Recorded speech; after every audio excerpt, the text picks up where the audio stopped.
com certeza vai se encantar, porque todo mundo se encanta. Ela diz que é tímida, mas ela sempre dá seu show. Fernanda Lira, doutora Fernanda Lira, professora de Direito do Trabalho e Legislação da UFPE, é doutora em Direito, como eu disse, vai falar sobre sindicalismo e transformações sociais, os desafios históricos das lutas redistributivas e os diálogos possíveis com os movimentos sociais contemporâneos. Ela também é servidora do nosso TRT. Muito prazer poder ouvi-la, Fernanda. Esteja muito à Prazer poder vontade. ouvi-la e vê-la depois de tanto tempo, ver meus Depois queridos de tanto tempo, colegas. ainda que pelo vídeo, grande prazer mesmo. E eu sempre tenho, Igualmente. assim, muito prazer em ouvir você mesmo, de verdade, viu? 20 minutos, tá Obrigada, e a bem? recíproca é totalmente verdadeira, Lu. Ótimo, então até já para os debates. Até. Bem, minhas caras, meus caros amigos que agora me ouvem, é uma alegria e uma honra conversar com vocês. A minha fala, ela, ela é uma fala que dialoga, né? As minhas reflexões prévias para desenvolver a minha fala aqui eram reflexões que eram muito convergentes com o que os colegas e amigos, na verdade, antes falaram. Então, eu me propus a refazer tudo que eu ia dizer a partir dos aprendizados que tive a honra de obter dos colegas que antes de mim falaram. Então, foi muito bom ouvir Rômulo falando sobre a construção do direito e o posicionamento do direito em relação às relações de trabalho, às múltiplas relações de trabalho, e perceber que o quanto, com a fala dele, o quanto o direito anda se distanciando, a construção jurisprudencial anda se distanciando das suas raízes jurídicas, né? O direito tem um assento teórico muito, um assoalho teórico muito consistente, milenar, que vem sendo modificado, transformado, esticado e desvirtuado sob muitas circunstâncias e em muitas situações que o direito poderia agir de uma forma mais direcionada à equidade. Em seguida, Clara falou sobre o feminismo e trouxe à tona uma reflexão que é muito forte e foi transformadora, é muito forte em mim, foi transformadora dos meus posicionamentos, que é no sentido de que é o feminismo que vai capitanear as transformações sociais, e especialmente o feminismo negro, né, que se consolida a partir de uma junção de sofrimentos que mobilizam as mulheres negras de uma forma mais intensa do que todo o resto da sociedade. E aí vem Tieta e aprofunda a temática do feminismo, e Ariston chegando com a fala sobre o anarquismo foi uma volta ao ponto inicial da minha fala, que é uma fala a respeito do desenvolvimento do sindicalismo como grande movimento de luta pela redistribuição. Cabe talvez esclarecer inicialmente o que seriam as lutas redistributivas. Ao longo desses 15 anos que eu tenho estudado lá no PPGD, né, quando eu entrei no mestrado em 2005, eu vinha estudando os movimentos sociais, né, fui a primeira orientanda do professor Gaspar, e a partir dali iniciou-se uma escola pioneira na utilização do pensamento crítico para a redefinição do papel do direito do trabalho e para a transformação do próprio direito do trabalho em benefício dos trabalhadores, da multifacetária classe trabalhadora. E para entender o papel do direito do trabalho e os propósitos do direito do trabalho, era preciso voltar ao tempo para o início do direito do trabalho na Idade Moderna. E os livros de direito do trabalho, eles sonegam, eles limitam a informações cruciais sobre o desenvolvimento do direito do trabalho, que é o estudo que dizem respeito aos estudos sobre o anarquismo, sobre o comunismo e sobre a social-democracia como movimentos políticos que centraram, nortearam, melhor dizendo, a luta dos trabalhadores. E o anarquismo, assim como fascinou Ariston, também me encantou muito, porque eu enxerguei no anarquismo humanismo, em que pesem as diferenças filosóficas teóricas entre as duas escolas, mas era além da luta da luta redistributiva propriamente dita, o anarquismo enxergava as liberdades individuais como parâmetro inegociável para a existência social. Então, também me encantou. E sempre que dou aula também falo, no primeiro momento, que esses movimentos, ainda que as greves tenham sido movimentos orgânicos que deram início ao direito do trabalho, mesmo sem uma orientação política formal, as doutrinas políticas anticapitalistas, elas reinventaram, né, elas redimensionaram os movimentos trabalhistas. Então, o berço do direito do trabalho encontra-se, assenta-se, né, está situado no movimento anarquista, na teoria anarquista, na teoria comunista. Além desse sindicalismo vermelho, que tinha cunho eminentemente revolucionário no sentido de conter, de abranger na sua luta não só melhorias nas relações de trabalho, mas a própria transformação da estrutura social com a superação do capitalismo.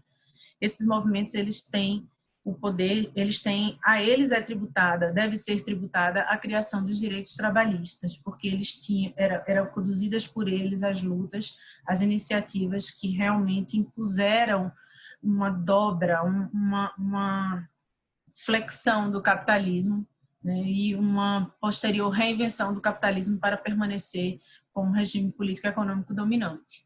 Mas, ao lado da luta legitimamente trabalhadora, legitimamente operária, que buscava essa pauta mais ampla do que simplesmente a pauta trabalhista, que buscava a transformação social, a emancipação social, para que todas as pessoas tivessem liberdade, né, tivessem um mínimo existencial assegurado e, a partir dessa segurança, tivessem liberdade para conduzir as próprias vidas. Então, esse movimento revolucionário, ele tem um poder de fogo muito mais abrangente e de maior potência do que o outro sindicalismo que caminhou paralelamente e que foi mais facilmente assimilado, em que pesem todas as dificuldades que mesmo o chamado sindicalismo amarelo, que é o sindicalismo reformista, que não busca enfrentar o regime político capitalista, mas busca mas pauta-se pela luta por condições de trabalho um pouco menos desiguais, menos opressoras. Ao lado do movimento revolucionário, esse movimento reformista, apesar de muito criticado, também teve o papel importante na luta pela dignidade do trabalho e no trabalho. É importante conectar esses dois, porque é mais fácil, teoricamente, é mais defensável a crítica ao sindicalismo reformista. No entanto, diante da profunda transformação que o neoliberalismo impôs nas relações sociais e a profunda precarização que essa nova versão do capitalismo impôs ao trabalho, a luta reformista somente, ela já se posiciona como uma estratégia de resistência. Então, sim, é criticável a postura de buscar uma harmonia que jamais acontecerá, porque a opressão não é flexibilizada. Mas é criticável, sim, essa postura, mas, historicamente, ela tem um papel de construção dos direitos ligados ao trabalho e ligados à cidadania. Então, assim, temos essas duas vertentes de sindicalismo, com as diferentes configurações e organizações dos sindicatos que desempenharam o papel, né, histórico de construção dos direitos do trabalho e dos direitos ligados à cidadania. Esse é o papel, esse resumo poderia definir o papel que o sindicalismo teve ao longo da história para a configuração dos direitos humanos. No entanto, a gente se depara com um sindicalismo profundamente fragilizado, né? Um sindicalismo, já vi antes algumas participações dos alunos, um sindicalismo que não se conectou com as transformações sociais de forma a se manter efetivo e ouvem-se críticas mais do que elogios ou mais do que empatia pelo movimento sindical, o que nos faz pensar que é possível que o modelo de luta redistributiva configurado pelo sindicalismo como conhecido desde os sindicatos anarquistas, os núcleos, as células anarquistas, depois os sindicatos comunistas, esteja desatualizado, esteja superado, cedendo lugar às lutas redistributivas. Eu vinha falando sobre movimentos sociais e interrompi porque meu pensamento se desviou.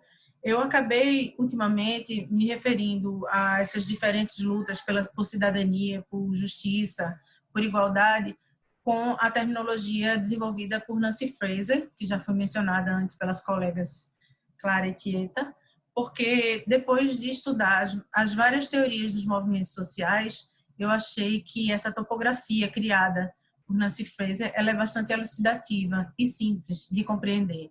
Então, opto mais recentemente por me referir às lutas por melhores condições de trabalho, por ambiente de trabalho seguro, por tratamento igualitário entre os gêneros, como lutas aliás, tratamento igualitário em termos de remuneração entre os gêneros como lutas tipicamente redistributivas.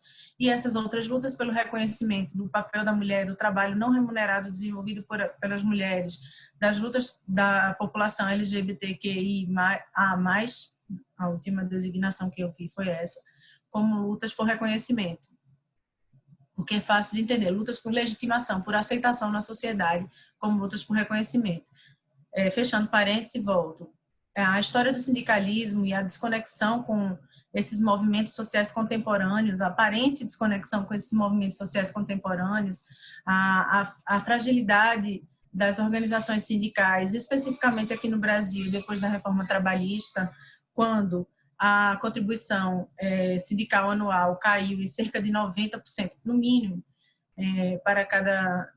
fazendo com que a arrecadação do sindicato ficasse reduzidíssima, de modo a inviabilizar a estrutura da organização sindical. Tudo isso faz parecer que o modelo de luta definido pelo sindicalismo ao longo dos séculos está em decadência, perdeu efetividade, perdeu legitimidade. Um outro aspecto que conduz a essa mesma conclusão, que não é a conclusão a que eu pretendo chegar, mas enfim, um caminho que necessariamente precisa ser percorrido, é o fato de que a maior parte da população economicamente ativa não trabalha registrada, com carteira assinada, não tem empregos formais, mas luta pela sobrevivência nas funções, em todos os tipos de funções desprotegidas, né? Como a parte da doutrina hoje designa por uberização do mercado de trabalho, para fazer referência a relações de trabalho que são desprotegidas pela legislação trabalhista e previdenciária, né? Um novo modelo de construção e de estruturação de relações de trabalho que conseguiu se eximir das responsabilidades sociais. Então, esses fatores todos conduziram a uma possível obsolescência do sindicalismo tradicional. Eu me posiciono no sentido distinto disso, porque eu acredito que considerar que mesmo o sindicalismo reformista encontra-se obsoleto e distante do seu papel é fechar um caminho de luta que tem um patrimônio histórico muito consistente. Então, a minha ideia, que foi uma ideia que foi ventilada por todos os demais grupos, é que existe um papel histórico ainda em aberto, um papel em branco que a história oferece ao sindicalismo revolucionário, ao sindicalismo reformista, às lutas redistributivas. E esse papel é de uma relevância imprescindível, detém a condição de imprescindível para o enfrentamento da precarização do trabalho. Mas esse papel ele precisa ser redesenhado, ele precisa conter um novo desenho, ele precisa conter uma nova escrita. E esse novo desenho, essa nova escrita, essa história que ainda está por ser definida, ela olha necessariamente para o passado, quando então poderá beber da fonte do anarquismo, da fonte do comunismo e seu potencial revolucionário para alimentar, para subsidiar teoricamente e pela experiência empírica as novas lutas, mas ela precisa olhar para um presente que se configura por uma hipercomplexidade da classe trabalhadora, por uma extensão do sentido do proletariado para atingir a classe média e não só a classe trabalhadora de chão de fábrica, não só, ela também, para entender como proletários dignos de proteção e demandantes dessa proteção, os trabalhadores que o direito do trabalho ainda não conseguiu abranger em seu manto protetor, os trabalhadores que são explorados até a condição de escravos, de escravizados contemporâneos. Então, assim, o direito do trabalho, assim como o sindicalismo, precisam ter olhos abertos para esse presente hipercomplexo. Nós que trabalhamos, que lutamos diariamente, né, como Ariston falou, eu acho certamente não mais feliz, mas eu acho mais pacífica internamente, confere mais paz interior, pensar que seu trabalho tem um sentido de luta pela dignidade, pela igualdade de todos. Quando se escolhe o direito do trabalho, se escolhe o caminho da justiça social. Quando se abre mão da luta por esse ideal, o trabalho perde grande parte do sentido. E, dito isso, entendo que o direito do trabalho, assim como o sindicalismo, precisa ter a sensibilidade de compreender o presente. O substrato teórico para a compreensão do presente, certamente, é proveniente de outros ramos do conhecimento e é um grande erro que parece até ultrapassado de se discutir, mas é um grande equívoco em que o direito insiste, buscar dentro da doutrina jurídica conceitos, formas e proposições teóricas que não são formuláveis a partir dos conceitos jurídicos. Tieta falou isso lindamente na dissertação de mestrado. Então, o direito do trabalho ele precisa se reinventar a partir da alimentação com fontes distintas do direito do trabalho, a sociologia, a política, para que abra os olhos e compreenda a complexidade do presente. O sindicalismo precisa, em suas atividades eminentemente práticas, ouvir a locomotiva da transformação social, que são as lutas recognoscitivas, as lutas por reconhecimento, as lutas por igualdade racial, as lutas por igualdade no trato das diferentes apresentações ou configurações de gênero, porque as pessoas se sensibilizam, se mobilizam com essas lutas. Em certa medida, essas lutas são um retorno ao mais básico dos conceitos de direitos humanos, que é o direito, que é a busca pelo reconhecimento do direito à vida, direito à igualdade, que são direitos humanos chamados de primeira geração. Então, assim, temos no presente um retorno à precarização das relações de trabalho, à desigualdade social profunda implementada pelo neoliberalismo. Ela impôs uma pauta prevalente que é uma pauta de volta aos direitos fundamentais de primeira geração. Não conseguimos avançar para a construção de mais direitos, como imaginaram teóricos que definiam a primeira geração, a segunda geração, terceira, quarta, quinta, sexta, sétima geração de direitos fundamentais. No século XXI, no contexto de pandemia, lutamos e mobilizamos as populações para efetivação de direitos humanos de primeira geração. A população preta ou negra, não sei muito bem como é a melhor forma de referir, ela busca o direito de existir e de ser reconhecida e legitimada, mas antes de tudo o direito de existir, direito à vida. As mulheres seguem por essa mesma trilha, buscam igualdade, assim como a população LGBTQIA+, ou LGBT+. Então, voltamos a esse momento histórico de busca por consolidação de direitos fundamentais. Precisamos, para compreender com clareza essa sociedade contemporânea, tão complexa, tão vitimada pela destruição da natureza, dos direitos básicos, tão vitimada pela desigualdade, tão vitimada pela prevalência do obscurantismo em várias partes do mundo. Precisamos lutar contra monstros que estavam nos esgotos da história, como o fascismo. E esse tipo de luta está sendo conduzido proeminentemente, de forma preponderante e com intensidade capaz de mover as pessoas pelos movimentos de redistribuição. No entanto, abrir mão da luta redistributiva, digamos assim, clássica, deflagrada a partir do esforço, da morte, do suor, do sofrimento de trabalhadores dos séculos anteriores para terem dignidade pelo trabalho e no trabalho, é abrir mão de uma ferramenta historicamente consolidada e que teve a potência de fazer com que o capitalismo, com que o liberalismo se dobrasse e construísse uma legislação social. Então, o sindicalismo, no meu achar, no meu sentir, não perde o papel de protagonista. Ele, assim como todos nós, pessoas, instituições, ele ainda está numa fase de perplexidade e de inação. Quantos de nós não nos sentimos impotentes e amarrados para realizarmos o que achamos que é justo? Então, assim, claro, não vou ser ingênua de desenhar o sindicalismo como inteiro um movimento legítimo. Há sindicatos legítimos, há sindicatos ilegítimos, há sindicatos que são como feudos de famílias, mas há sindicatos combativos. E quando me refiro aos sindicatos, me refiro, obviamente, aos sindicatos legítimos e combativos.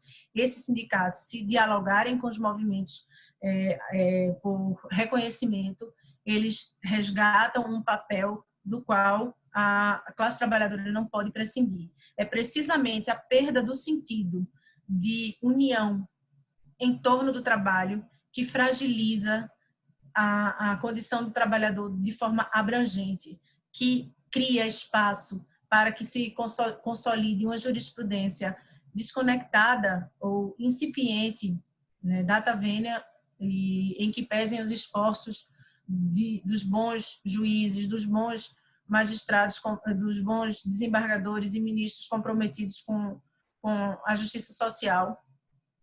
Essa desconexão que permite, né, a falta de alimentação com outros ramos do conhecimento, a falta de criticidade na formação dos juristas, que criou espaço para uma jurisprudência desconectada e de viés predominantemente liberal na condução das relações de trabalho. É porque os sindicatos ainda não conseguiram se apropriar das tecnologias da informação e não conseguiram estabelecer um diálogo frutífero com os movimentos de reconhecimento, que eles vão sofrendo com a obsolescência e com a desagregação da classe trabalhadora. Mas é possível o reencontro do sentido de pertencimento de classe com o sentido de legitimação como indivíduo. E é somente o encontro dessas duas forças, a força da luta pela igualdade, pela justiça, pela emancipação social, com a força da luta pelo reconhecimento da condição humana de cada sujeito, das desigualdades, das múltiplas desigualdades que compõem o tecido social, que é possível se pensar em um enfrentamento do capitalismo neoliberal, que causa dor, sofrimento, desigualdade, injustiça, que cedeu espaço para que a pandemia tomasse proporções avassaladoras.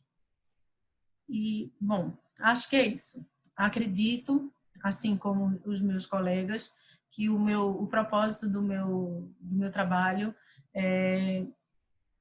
o meu lugar de fala é o lugar dos estudos, é o que eu sei fazer, ler e escrever. Ler, escrever e transmitir as ideias. E essa é a minha obrigação e esse é o meu alento. E esse é também o meu prazer. Então, o meu grande prazer na vida. Eu agradeço a todos, desejo um bom final de semana, desejo que sejamos fortes e que quando nós estivermos nos momentos mais escuros que o isolamento pode trazer, ou que a impossibilidade de isolamento pode trazer, a gente consiga resgatar o sentido de coletividade como forma de coletividade solidária, de igualdade como forma de convivência, que nos trará, por que não, a felicidade. Um abraço. Não sei se passei muito tempo, não sei se falei rápido, espero ter sido clara. Um beijo, Lu, e Oh, obrigada. não, Fernando, você não passou do seu tempo, tá dentro dos conformes, falou muito clara, como sempre, muito calma, realmente resgatando tudo que nós, né, precisamos ouvir para esse reagrupamento social, né?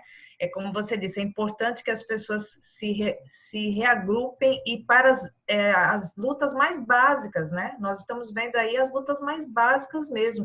A pandemia trouxe nada mais do que isso. A saúde das pessoas relativizada, diante dessa desumanização, né, que se tem, né, não muita preocupação por parte de governantes em torno da saúde das pessoas, já que qualquer um vai morrer mesmo, né? O fim de pobre mesmo é morrer. Então, assim, é Desdém, né? Uma essencial. característica do obscurantismo, né?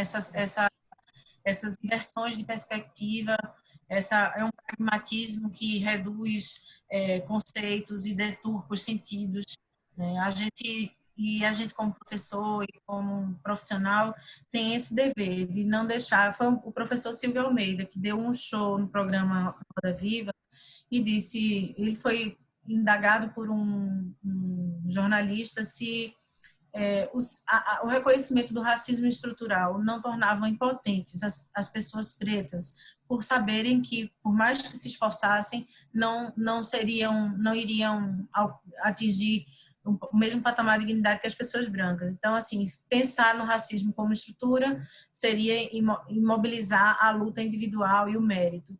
E aí ele respondeu brilhantemente, dizendo que nós não podemos reduzir a força do pensamento para ceder a um falso didatismo. Esse falso didatismo que reduz a complexidade das coisas e que impõe um pragmatismo quando ele não cabe, ele é apenas uma forma de expressão de uma ideologia opressora. Opressora, exatamente.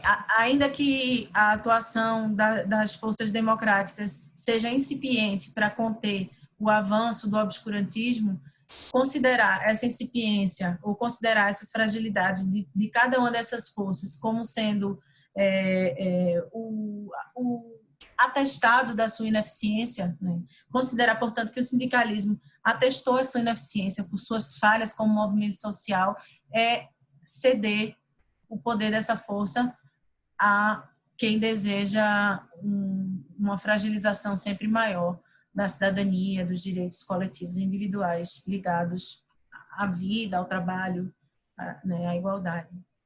Sem dúvida alguma. Muito obrigada, Fernanda. Como sempre, show, viu? Obrigada mesmo. Grande prazer. Obrigada. Eu já vou fazer aqui uma pergunta geral e passar para as considerações finais para que nós não atrasemos o próximo painel, que estava previsto para 19h40. A gente vai atrasar um pouquinho, mas é importante também que a gente traga esse encerramento dos nossos palestrantes, né? Então, houve aqui perguntas não, até constatações no sentido de que eu já vou fazer todos os comentários e vou devolver para vocês para que vocês façam as considerações finais, ok? Nosso tempo é 5 minutos, até 5, mas eu vou pedir que, se possível, façam em 3 para que a gente não atrase muito outro painel, pode ser? Aí só se realmente precisarem de mais, a gente, tá bem? Então, houve comentários aqui sobre digamos assim, a postura do judiciário com relação ao direito de greve, que a jurisprudência realmente é terrível, né? Imposição de multas, né? O mais completo desconhecimento para que serve o direito de greve. Então, isso aí eu queria que comentassem. E também a importância, foi com relação à fala de Tieta, a importância da associação do feminismo ao direito do trabalho. Você já falou sobre isso, mas se puder fazer mais algumas considerações. A questão da omissão dos sindicatos na reforma trabalhista, eu tenho, assim, uma visão um pouco diferente, não que eu discorde totalmente, mas eu tenho uma visão um pouco diferente, mas não vou aqui tecer considerações para a gente não atrasar o tempo, mas eu queria que falassem. E essa questão também da liberdade, essa questão dessa liberdade versus a questão da crise, que eu vou passar para Rômulo falar um pouquinho mais, porque ele já falou dessa teoria do risco aí com revisão a acordos, eu queria saber, eu agora perguntando, você acha também se isso pode ser aplicado, não, também tem sido aplicado e não deveria na questão de parcelamentos, né, de execuções, se isso também tem a mesma linha e como é que você vê isso? Bem, eu acho que foi isso que o pessoal disse. Eu vou passar então primeiro aí para Maria Clara, por favor.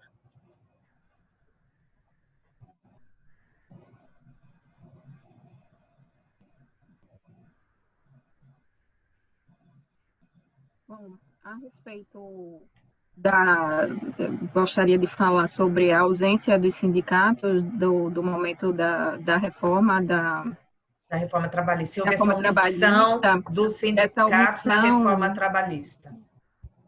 a gente analisa fazendo um retrospecto, na verdade, que isso não como uma questão pontual, mas nós analisamos a partir de várias crises que o sindicalismo vem passando. Então, através da leitura de Ricardo Antunes, por exemplo, no seu livro mais recente, O Privilégio da Servidão, ele chega a colocar que o papel sindicalismo do final da década de 70 para a década de 80, ele sofreu houve uma transição de um sindicalismo combativo para um sindicato que passa a ser apenas que reivindica parcelas salariais, se tornou apenas reivindicativo. Então, talvez essa ausência na reforma trabalhista seja justamente um caminhar. Então, não dá para analisar a ausência pontual, somente naquele momento da reforma. Então, eu analiso através da história. Então, isso vem justamente em retrospecto. Então, essa análise é que eu poderia fazer a respeito dessa ausência. Ela é histórica, ela vem sendo histórica já há um tempo. E da própria politização, né? Que o Ricardo Antunes também fala que houve também essa politização, esse agregamento aos partidos, né? E que isso também né, trouxe um certo problema. Nós analisamos como várias crises, não apenas uma crise do sindicalismo, né? São várias. Então, desde a redução da classe trabalhadora, dos formalizados, então isso vai ter um efeito no número de sindicalizados, a própria consciência de classe, ela é completamente transformada a partir do neoliberalismo. Então, são várias questões que são colocadas aí no meio, que quando chegamos nos últimos anos, isso é um reflexo de um total desmonte que vem acontecendo. Isso se reflete também no sindicalismo. Talvez por isso a gente deva continuar problematizando sobre esse papel do sindicato atualmente. Então, de despolitização, então isso é um retrocesso que nós encontramos. Então, a reforma sindical que deveria ser prévia, né? Que deveria ser prévia e não da forma como foi feita também, né? Sim, e eles exatamente. reencontrarem as suas raízes. Eu concordo muito com você. Na Fernanda? Forma como foi feita a reforma sindical, no bojo da Lei 3.467, né, foi feita para que houvesse uma desestruturação do sindicalismo reformista. Né? Então, assim, mesmo esse sindicalismo, aliás, precisamente esse sindicalismo sofreu o mais duro golpe com a desinstitucionalização, digamos assim, do seu papel. Agora, enalteci o papel deles historicamente, dos sindicatos reformistas, mas ratifico a fala no sentido de que eles fazem falta nas lutas por reconhecimento da população, do trabalho da população preta como igual ao trabalho da população branca, ou historicamente, contextualmente branca. Né? Há categorias que são formadas majoritariamente por pessoas das várias tonalidades de pele preta, e a falta de ação desses organismos contribui.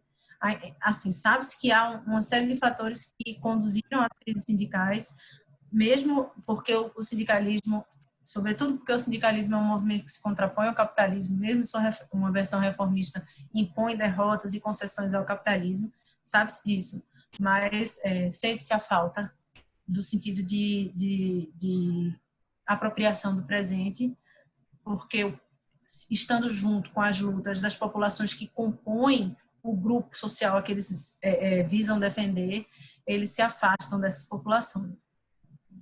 Hoje, quem faz vezes, do sindicalismo reformista, na minha opinião, isso aí é um pensamento mais livre de embasamento teórico, são as organizações populares que se constituem espontaneamente, como a Central Única das Favelas, como essas organizações das populações periféricas que fazem a intermediação da ação do Estado e da sociedade civil relativamente organizada para contribuir para minimizar os efeitos da pandemia, que conseguem fazer o meio de campo para o Estado dialogar com o crime organizado que tem um lugar de mando, de fala nas favelas. Esse lugar é um lugar que poderia perfeitamente ser ocupado pelos sindicatos dos trabalhadores que residem naquela comunidade. É verdade, é verdade. O papel está ali, né? Pode ser só falta ser desempenhado. Perfeito, concordo. Eu vou passar para a Tieta. Isso, obrigada, Luciana. Eu vou reiterar a fala das colegas no sentido do desmonte, da desmobilização do sindicato, não só a partir da reforma, né? Mas acho que dentro, como a Clara fala, dentro dessa perspectiva de uma visão histórica de construção de luta sindical, o que a gente observa e também como uma forma de barrar, criar barreiras para o desenvolvimento de uma luta, ou que essa luta se permaneça como uma luta que seja revolucionária e transforme de fato as bases das relações trabalhistas e, de alguma forma, alimenta uma estrutura e um sistema de relação de trabalho que corresponde com a estrutura capitalista de produção e com o sistema neoliberal, existe a tendência e uma postura de criminalizar os movimentos. E dentre eles está o movimento da greve. Então, quando eu falei da questão da necessidade de radicalização, não é e aí eu pontuei a questão da desatualização das palavras, a desatualização do sentido que carrega, por exemplo, a palavra luta, a palavra combate. E isso não quer dizer que elas tragam em si consigo uma agressividade, porque além de deslegitimar a força das palavras, ainda tem esse papel de criminalizar o movimento que é legítimo, um movimento que carrega consigo um poder de transformação que é muito mais amplo do que o poder de uma negociação, que é o papel que se assume pelos sindicatos. E aí a gente vê uma tendência de naturalização de comportamento no sentido de criminalizar os movimentos. Então, o movimento da greve, e são em várias as esferas, né? Tanto numa perspectiva social, o cidadão que às vezes pertence a determinada categoria que não aceita ou não adere, mas faz pior, deslegitima o direito e o poder daquela classe de reivindicar os seus direitos através de um movimento grevista.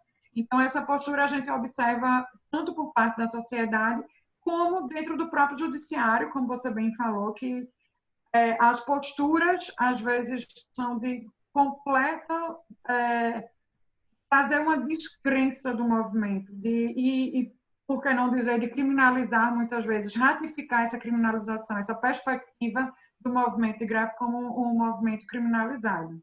Aí essa era a primeira questão. A outra foi sobre a greve feminista dentro dessa construção que a gente tem de direito de trabalho, que foi a Regina que falou, Regina é uma amiga querida. Isso.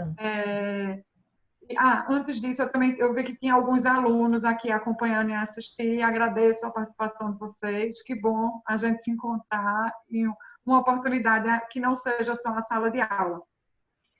Na verdade, esse é o meu objeto de estudo do doutorado.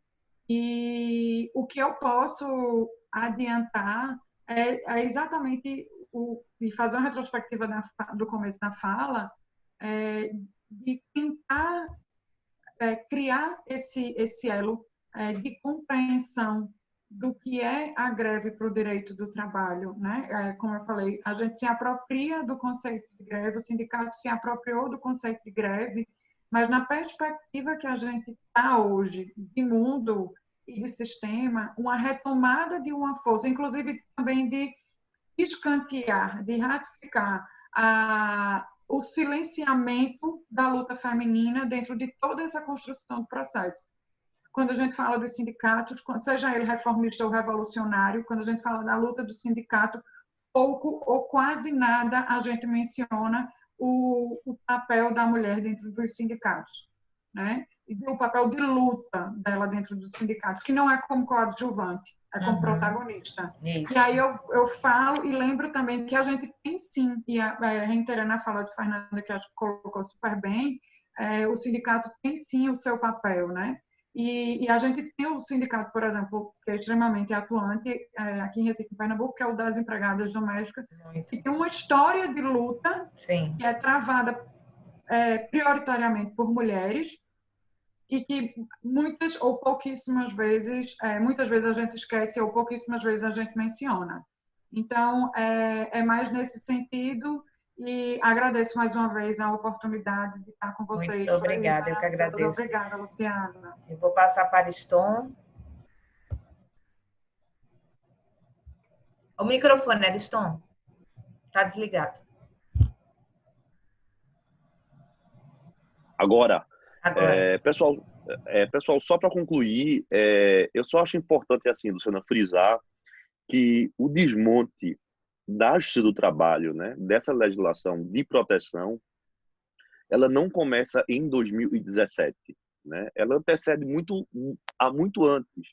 Veja, a gente vai se deparar com vários entendimentos, inclusive simulados do próprio Tribunal Superior do Trabalho, né, de redução desses direitos. Veja, por exemplo, o próprio surgimento da possibilidade do banco de horas é uma flexibilização da jornada de trabalho, né? Então, isso já é um desmonte. A gente chega em 2017 no auge de mais um estágio de uma intensa precarização dessa proteção ao trabalhador, né? Então, eu sempre friso muito com os meus alunos em sala de aula: professor, esse desmonte começa em 2017? Não, começou muito antes, né?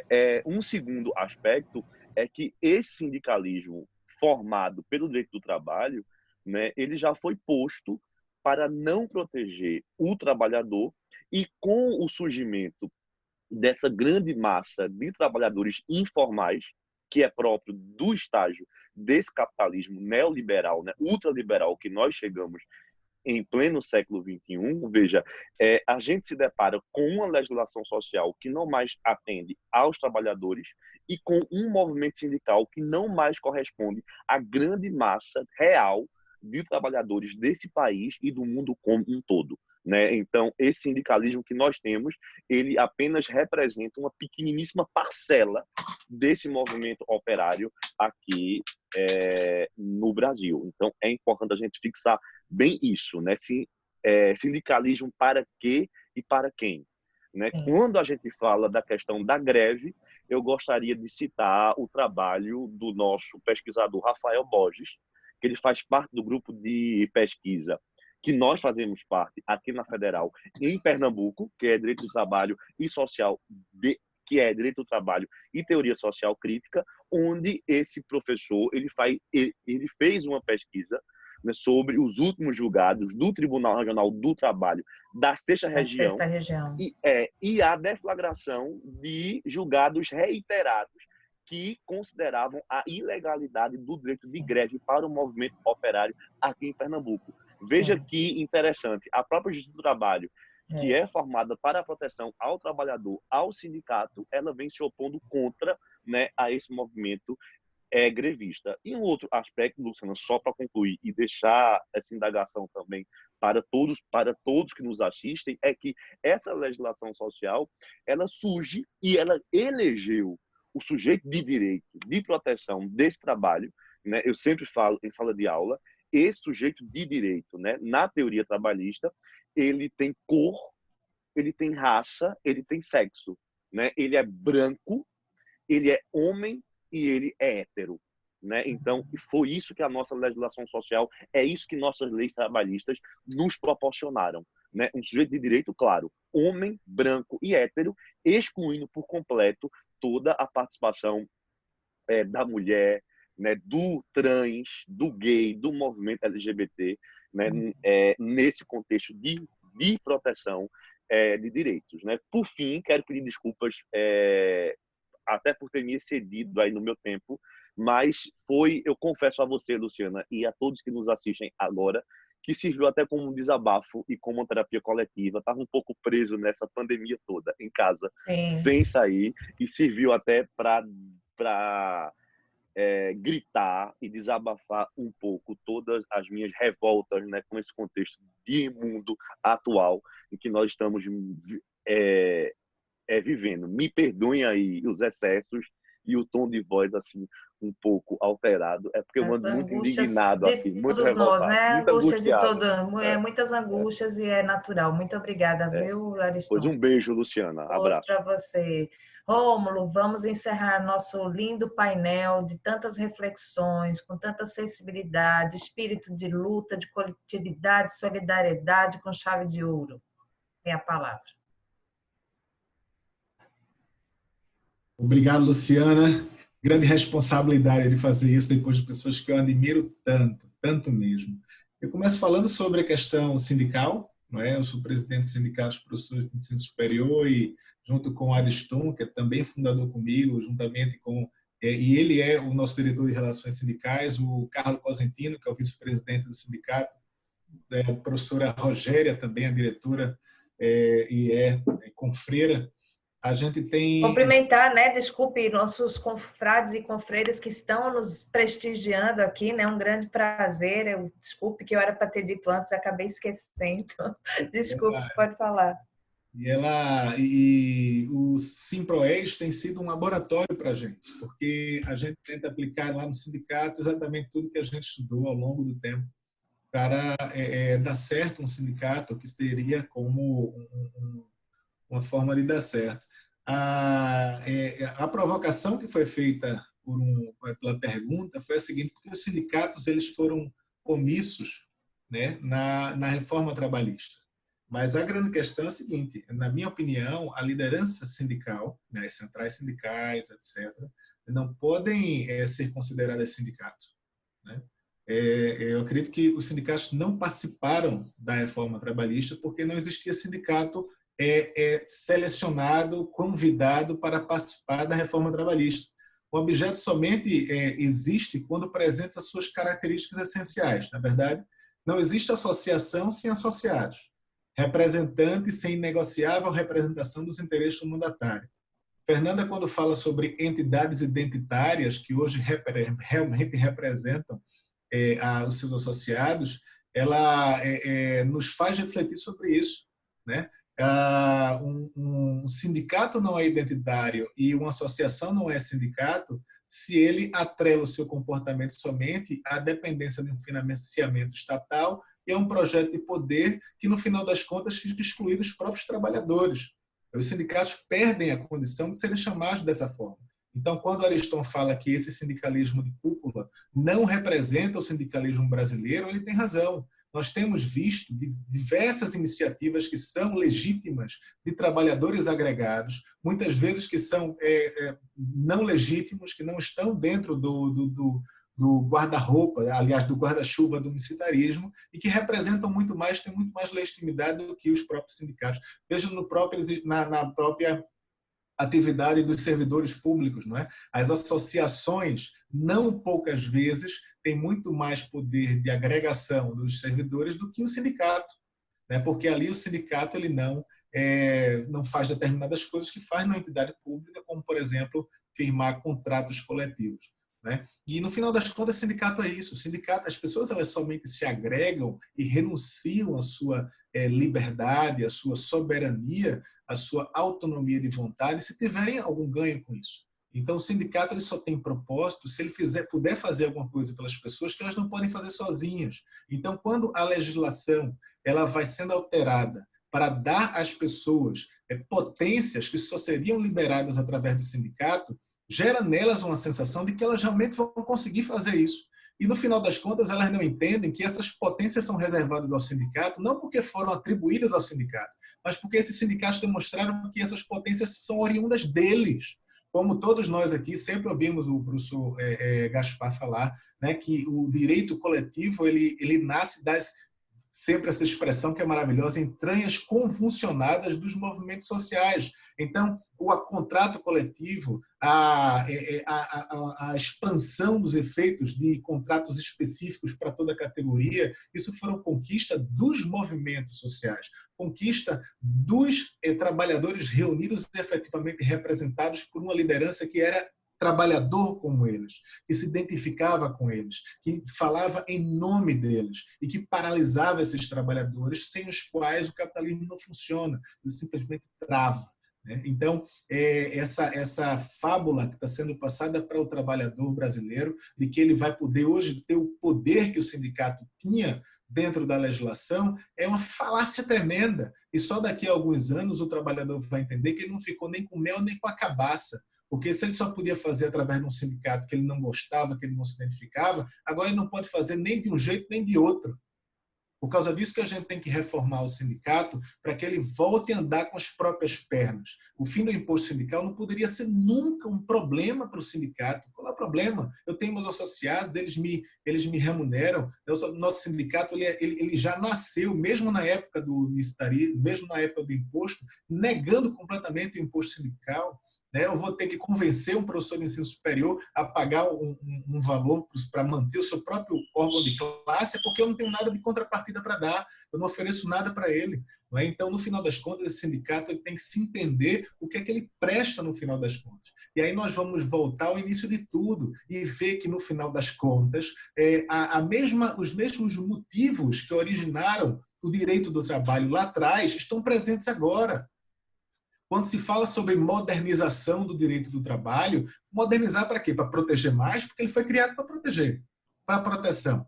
Eu não vi que a reforma trabalhista protegeu. Ele desprotegeu, ela trouxe equilíbrio. Equilíbrio de quê? Se o objetivo do direito do trabalho não era equilibrar, era desequilibrar uma relação no campo jurídico que é totalmente desequilibrada lá no campo real, jurídico, político, econômico. Então, a gente precisa entender o seguinte, o sindicato ele não participou da reforma trabalhista, porque aquilo não é sindicato. Aquilo não é sindicato. Eu não digo que é uma autocrítica que fazemos ao sindicalismo, porque nós não somos esse sindicato. E nós somos atrapalhados por esse sindicato. Para que a gente possa se identificar com o nosso associado, é uma luta tremenda. Para que eu possa quebrar todas as barreiras de preconceito, de que somos corruptos, pelegos, que vamos representar os empresários. É uma luta, mas depois que esse associado ele observa o nosso comportamento, ele diz, é aqui exatamente onde eu me identifico. Então, essa é a grande questão. Nós precisamos de sindicatos que atuem de forma antissistêmica. Esse sistema hoje se chama unicitarismo sindical, essa loucura que se tornou o unicitarismo sindical, meio unicitarista, meio não é unicitarista. Tem que deixar os sindicatos atuarem sozinhos, lutarem entre si pela representação dos trabalhadores. É importantíssimo que o Brasil seja pluralista. Assim, somente os sindicatos reais, legítimos, vão conseguir se sustentar. Sindicatos que dependem da associação das pessoas que estão representando. Não existe democracia sem liberdade sindical real, verdadeira. Então, o sindicato não participou da reforma trabalhista porque não existia sindicato na representação desses trabalhadores. Quanto à pergunta, para encerrar, sobre a rebus sic stantibus para os acordos firmados, é uma questão bem interessante. O tribunal está divergindo bastante a respeito disso. Temos que descer à teoria geral do contrato para entender essa transação que é firmada entre empregado e empregador, ela é que tipo de contrato? É um contrato diferido ou é um contrato instantâneo?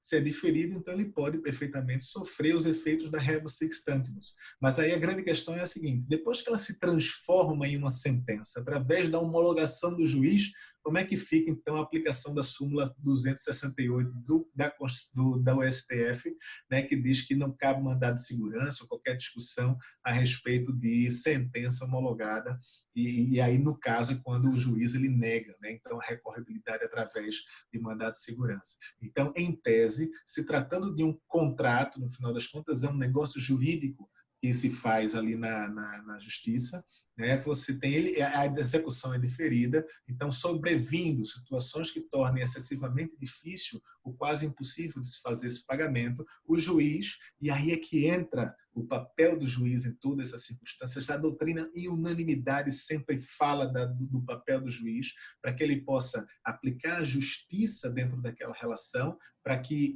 o cumprimento daquela obrigação não leve o devedor à ruína e, por outro lado, não provoque uma situação de completa insegurança jurídica.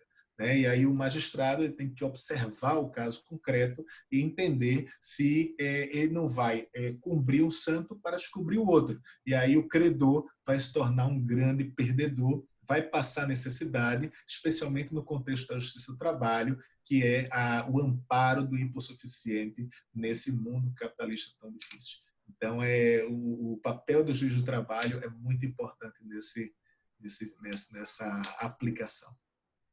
Bom, Rômulo, muito obrigada. Eu queria agradecer ao presidente da Academia Pernambucana de Direito do Trabalho, Gumelo, por ter presidido esse painel com muita honra, com essas professoras maravilhosas e com o Rômulo também, que é um professor maravilhoso. Aprendi muito nesta noite e continuarei aprendendo, né? Agradecer a todos que estão nos assistindo e devolvo a palavra ao nosso presidente. Muito obrigado, Luciana. Eu queria dizer que esse primeiro módulo foi efetivamente um espetáculo. Se nós formos examinar no chat os comentários das pessoas que estão assistindo, estão todos encantados, não é, com a sensibilidade, com a clareza, com o conhecimento dos palestrantes. Eu também estou, aprendi muito aqui nessa começo de noite. Estou muito feliz com o resultado desse primeiro módulo. Atrasamos um pouquinho só, mas com absoluta justificação, e vamos partir para o segundo módulo. E para a coordenação dele, eu gostaria de